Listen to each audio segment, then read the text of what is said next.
So napapansin nyo ba na tuwing tumataas ang presyo ng gasolina, ang solusyon ng gobyerno natin ay ayuda. Pero bakit hindi na tanggalin yung excise tax sa gasolina? Kasi alam nyo, ang excise tax ay buwis na idinadagdag sa presyo ng gasolina dahil sa tawag na train law.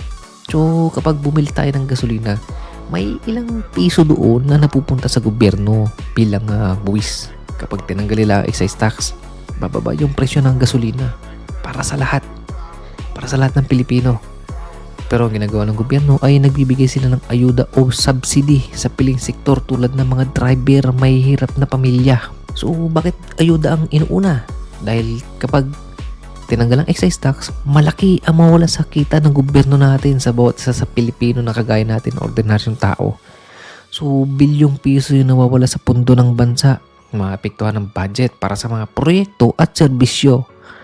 Kaya ang ginawa nila ay targeted ayuda sa halip na bawasan ng buwis para sa lahat. Pero ang tanong ng maraming Pilipino, mas makakatulong ba ang ayuda na pansamantala o mas makakabuti ang pagtanggal ng excise tax sa presyo ng gasolina para bumaba ito ng malaking halaga? Mga 10 piso o 20. Ganyan yung tax ng gasolina natin.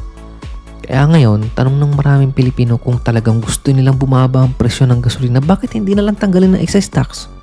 Bakit ayuda? Puro ayuda ang pinamimigay ng gobyerno natin.